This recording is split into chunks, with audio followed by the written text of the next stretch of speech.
شهر كريم قد أطل شهر الصيام والعمل أبشر إذا ما الشهر حل شهر الرجاء والأمل. بسم اللہ الرحمن الرحیم. رمضان المبارک کی ایک اہم ترین عبادت اعتکاف ہے. اعتکاف یہ دراصل بنا ہے عکافہ سے. اس کے معنی آتے ہیں کسی چیز پر جم جانا، کسی چیز کے لیے کمر بستہ ہو جانا. آپ صلی اللہ علیہ وسلم رمضان المبارک کے آخری عشرے کو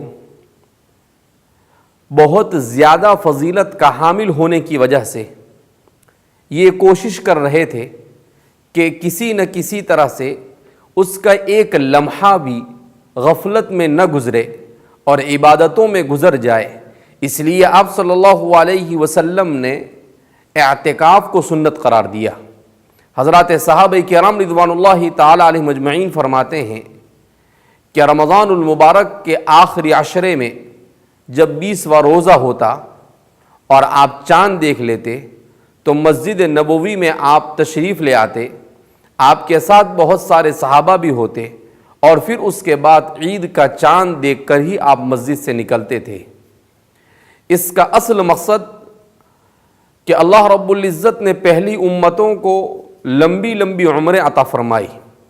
ان طویل عمروں کی وجہ سے امم سابقہ بظاہر ایسا معلوم ہو رہا تھا کہ وہ عبادت میں امت مسلمہ اور امت محمدیہ پر سبقت لے جائے گی. حضرات صحابہ کرام رضوان اللہ تعالی علیہم اجمعین چونکہ نیکیوں کے حریص تھے تو حضرات صحابہ نے جب پہلی امتوں کی عبادتوں کو سنا کہ کسی نے 300 سال عبادت کی، کسی نے 400 سال عبادت کی، تو حضرات صحابہ کے دل میں یہ بات آئی کہ ان کی 300-400 سال کی عبادت تک ہم اپنی 60-70 سالہ زندگی میں کیسے پہنچیں گے. تو ان کی اس خواہش کو اور ان کی اس آرزو اور تمنا کو پورا کرنے کے لیے اللہ رب العزت نے نبی کریم صلی اللہ علیہ وسلم کی امت کے لیے لیلۃ القدر کو خاص قرار دیا.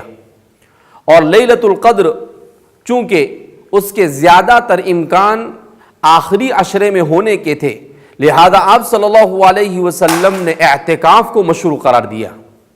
اور اعتکاف مشروع ہوا اسی لیے مشروع ہوا تاکہ اس کی 21، 23، 25، 27، 29 راتوں میں بندہ لیلۃ القدر کو پا سکے.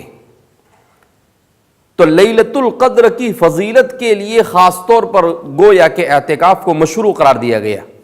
مگر ہمارے معاشرے میں اعتکاف میں بیٹھنے کے باوجود لوگ مسجد میں لغویات سے باز نہیں آتے. مسجد میں باتوں کا گویا کہ ایک سما باندھ دیتے ہیں. تو وہ اعتکاف بجائے عبادت اور بجائے مغفرت کے وبال کا باعث بن جاتا ہے. تو ہمارے معاشرے کو اس بات کو سمجھنا چاہیے کہ ویسے بھی مسجد میں دنیاوی باتیں کرنا بہت بڑا گناہ ہے، اور اعتکاف کی حالت میں بات کرنا یہ اس سے بڑا گناہ، اور رمضان المبارک میں مسجد میں ہوتے ہوئے اعتکاف کی حالت میں بات کرنا یہ اور بڑا گناہ ہو جاتا ہے. لہذا امت کو اس بات کی طرف توجہ دینے کی ضرورت ہے کہ ہمارا نوجوان خاص طور پر رمضان المبارک کے اس آخری 10 دنوں میں اپنے آپ کو تمام چیزوں سے فارغ کر کر مسجد میں اللہ کی چوکھٹ پر لا کر ڈال دیوے، مگر اللہ کے رسول صلی اللہ علیہ وسلم کے طریقے کے مطابق قرآن کریم کی تلاوت کرتے ہوئے، دعائیں کرتے ہوئے، ذکر کرتے ہوئے. امت بدترین حالات سے گزر رہی ہے. ان حالات میں امت کو سب سے زیادہ ضرورت دعاؤں کی ہے. الدعاء صلاح المؤمن، دعا یہ مومن کا ہتھیار ہے، مگر آج ہم دعا کو فراموش کر چکے ہیں.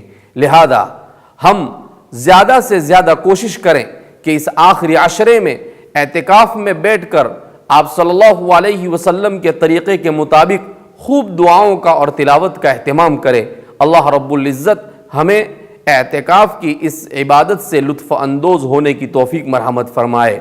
وآخر دعوانا الحمدللہ رب العالمین۔